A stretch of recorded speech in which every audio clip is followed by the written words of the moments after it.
Halo teman-teman, Halo. di malam ini kita datangkan seorang fighter si tendangan maut dari Indonesia yang sekarang di level tertinggi yaitu UFC. Ya, siapa lagi kalau bukan JK Saragi. Ya, apa dia tanding? Tanding apa nih? Tanding apa jadilah puncak dor, One Pride, UFC.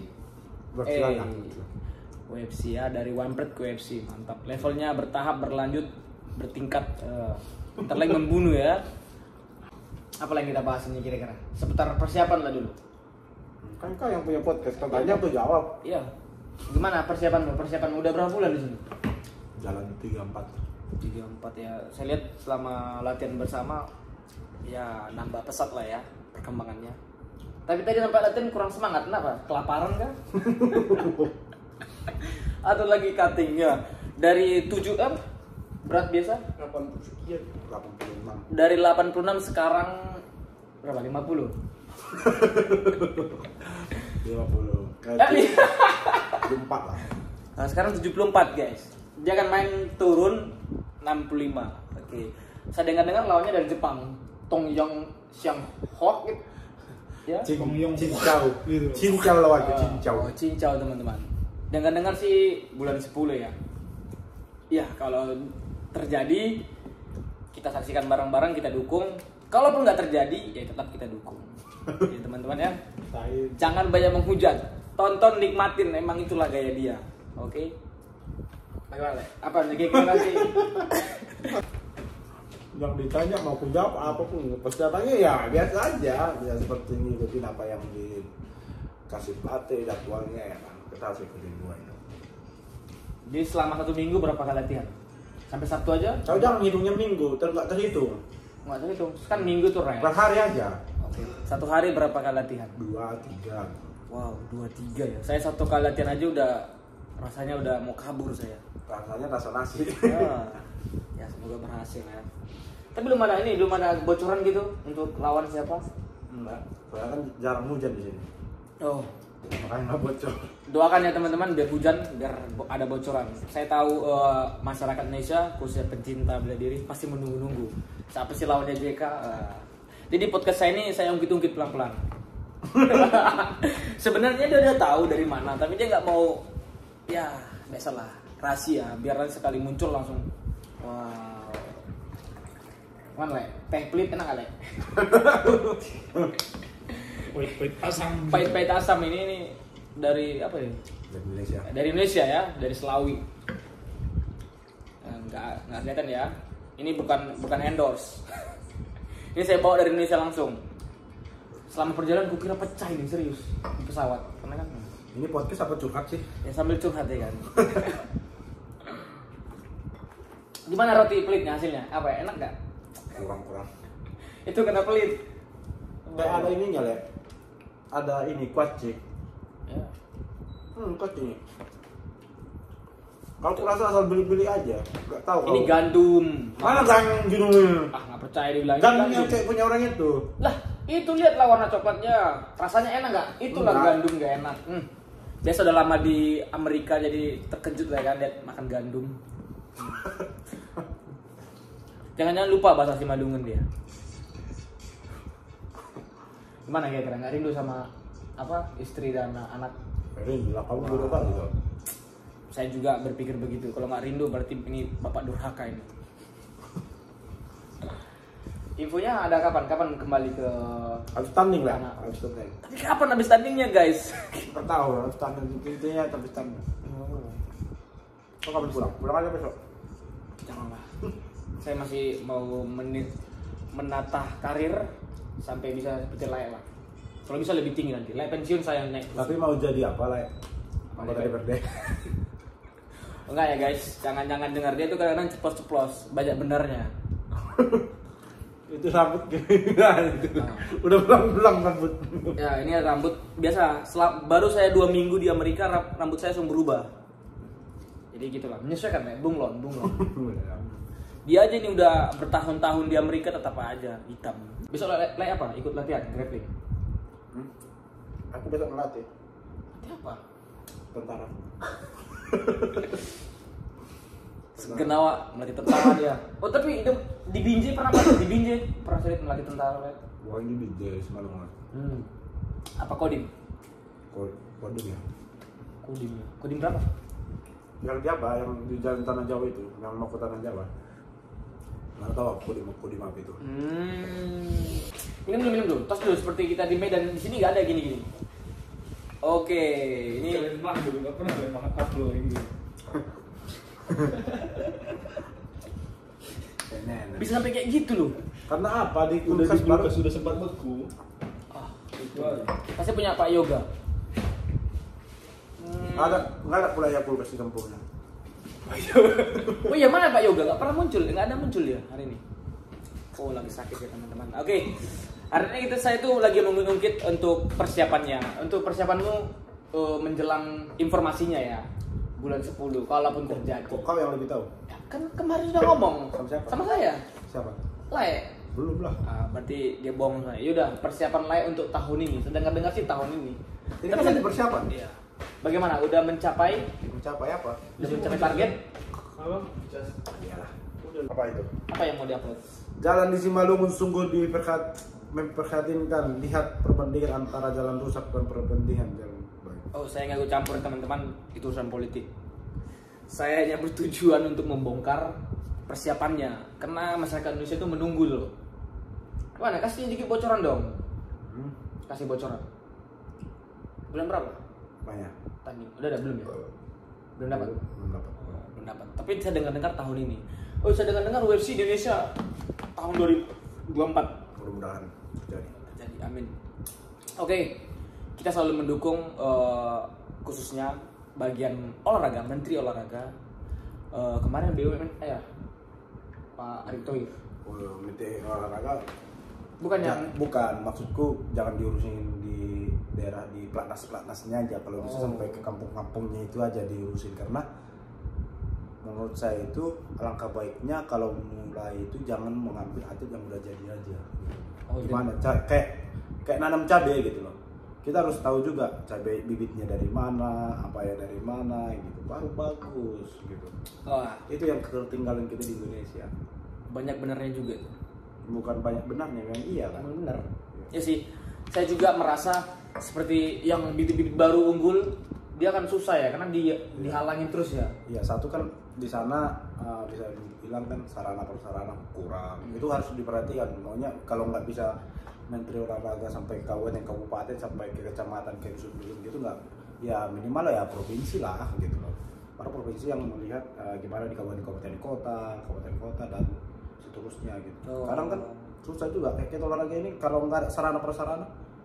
Mungkin kita punya mental yang bagus, kita dibanting di aspal oke. Tapi kan anak sekarang belum tentu latihan di tanah aja belum tentu mau dia. Kan gitu. Nampaknya nih kiblatnya dia udah seperti luar negeri ya. Luar negeri tuh selalu mendukung atlet-atletnya kan. Bahkan di support ya, baik biaya maupun fasilitas dan di sekolah-sekolah dan kampus-kampus dia agak beda sama yang lain gitu. Dan dia ada kayak beasiswa apa gitu ya. Aku dengar di sini juga kan. Menurut lain nih, apa yang menghambat di Indonesia tidak bisa dilakukan seperti luar yang lain tahu lah. Ya kurang perhatian aja sih. Kalau siapa ya, contohnya kayak kita gitu. Kalau kita udah perhatian sama seseorang itu, apapun kita lihat, sampai sedetil apapun pasti kita lihat gitu.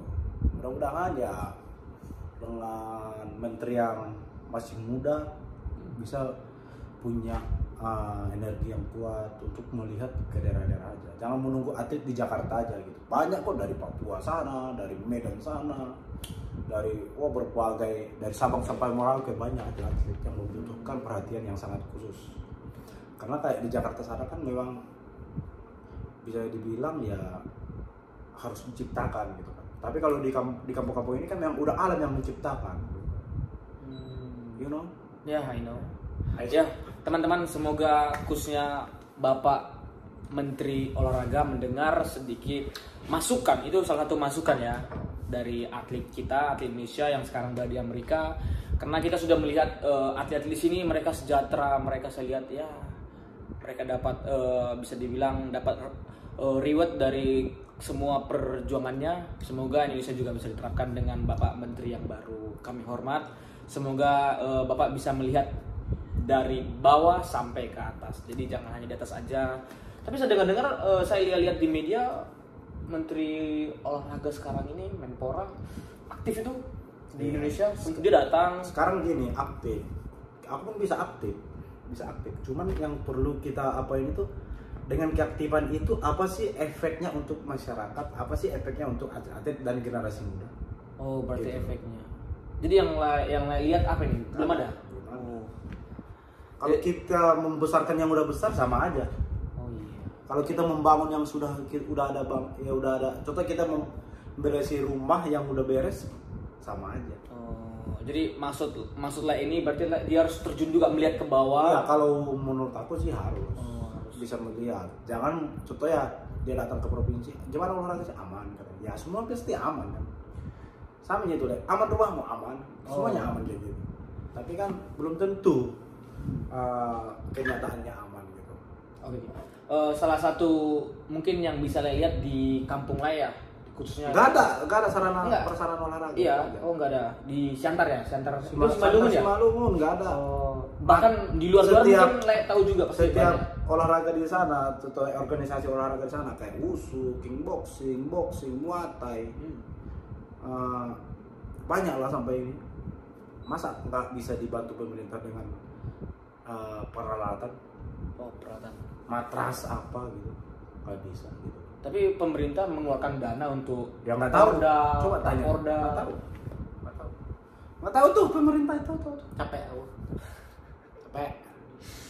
Oke teman-teman, ini salah satu keluhan. Kebetulan dia juga punya camp dan dia juga saya dengar-dengar akan mendirikan yayasan. Amin. Jadi kalau memiliki yayasan ini saya rasa itu hal positif. Ya, akan menciptakan bibit baru dan dia menyediakan tempat dan latihan. Ya, saya dengar begitu. Udah gimana? Udah proses dalam proses? Udah ada. Cuman kita legalitasnya belum ada. Oh. Sebenarnya udah ada mulai 2019. Udah ada 2019 dan udah atlet ya udah ratusan lah di sana. Tapi kan karena kita nggak bisa biayain kehidupan dia, ada yang tamat sekolah udah pergi ke Jakarta, ke Bali, ke Batam, kemana-mana udah banyak kan. Cuman nggak masalah sama kita. Kalau memang di sana dia bisa berkembang, kenapa nggak harus kita tahan di sini? Iya. Orang udah berapa kali audiensi sama bupati, audiensi sama bupati belum pernah. Tapi pernah jumpa sama bupati, cuman bupatinya nggak suka olahraga kali. Saya mau nanya nih, di Siantar, di Simalungun, Kemla itu di daerah mana sih? Satu di Siantar, satu di Simalungun. Oh, Siantarnya di Simalungun juga Di ya? kota. Oh, di kota. Di kota Siantar Oh. dan di Kabupaten Simalungun, itu tepatnya di Sarigolong. Oh, 1000 Dolok. Oh, atletnya sudah banyak. Putra daerah juga atau ada Putra daerah. dari luar juga terima? Putra daerah. Kita khususkan dulu putra daerah, tapi kalau ada dari luar daerah kita tampung juga. Jadi itu le pungut biaya nggak itu? Enggak. Kalau ada enggak. Wow. Enggak guys. Jadi apa untungmu dari buka itu? Untungnya cuma dapat pahala dari Tuhan. Hari gini masih mikir itu. Wah, Ya, apa yang mau kita jalan hidup ini? Mati tanam. ditanam ya. Di 1000 Dolok ada juga. Kalau ada. Oh. Berarti Kita sering buat event juga. Oh, iya. Saya sering lihat Nggak ada sponsor dari sana kan ya uang pribadi lah. sering FYP juga tuh di TikTok, di Instagram, bahkan di para fighter khususnya si Malungun mereka bagus tuh. Ini ada rencana lagi ya. Tapi ngomong-ngomong biaya itu kan saya rasa ratusan juta lah sekali buat event ya. Apalagi sekelas-kelas saya bilang di situ, apalagi nggak ada endorse atau sponsor, biayanya dari mana? Kadang dari kantong sendiri, kadang masih ngutang. Banyak duit dia. Wah, Iya. ini dia capek-capek berlatih di Amerika, mencari sesuap nasi lah bahasa di sini, dan juga menafkahin anak dan istri yang di sana. Tapi sempat-sempatnya juga berbagi gitu loh. Maksudnya bagaimana cara membagi keuangan lah itu? Nggak tahu. Ada aja. Enggak, bukan ada aja, cuman ya kalau lagi ada bagi, kalau nggak ada ya mau gimana. Oke, ini sedikit cerita. Jadi semoga ini podcast ini bisa dengar Bapak yang di atas sana dan juga Di atas sana. ya Bapak yang di atas, maksudnya bukan ya, Bapak Menteri ke bawah ya teman-teman. Ini salah satu keluhan atau masukan dari fighter-fighter, khususnya JK ya. Siapa sih nggak kenal JK Tendangan Maut yang sekarang sudah menjadi orang Amerika? Oh tidak, tetap dia masih cinta Indonesia. Oh. Terus apa lagi mau kutanya? Ini nih sedikit. Oke teman-teman. Jadi di sini tuh di MMA Fight Academy ini fighter Indonesia sudah datang dan ikut berlatih bersama lain. Bagaimana perasaan Lai ketika Lai melihat fighter-fighter atau rekan-rekan Lai dari Indonesia datang bergabung? Ya pasti senang. Pasti senang. Karena kan kita butuh semakin banyak orang Indonesia berlatih di sini, mungkin industri MMA olahraga di Indonesia semakin pesat berkembangnya. Dan semoga PT-PT Indonesia ini juga kan berasal dari daerah pelosok-pelosok juga. Kalau bisa teman saya juga pelosok lah. Pulang dari sini bisa terapkan juga di daerah-daerahnya. Itu jadi masukan untuk baik kalau kita nggak bisa bantu adik kita dengan materi, ya kita bantu dengan ilmu kita. Salah satunya di kampung saya lah ya. Suka kau lah. Oke, kampung saya tidak bahas, tapi suatu nanti akan saya bahas, teman-teman. Ya, saya juga ingin merubah mindset mereka dengan pentingnya berolahraga dan pentingnya pendidikan. Oke teman-teman, kita lanjut lagi episode selanjutnya. Jangan lupa like, subrek, hujat, dan share. Oke, thank you. Next time kita akan buat lagi terbaik. Mantap. Oke guys, thank you Lego. Jangan lupa ya channel dia di like dan di komen dan di subscribe dan share ke mana-mana. Ya. Dan beri komen-komen yang menarik untuk like kita Ronald. Like. Oke. Salam dari saya, jaga saya. Gini ya, Bang.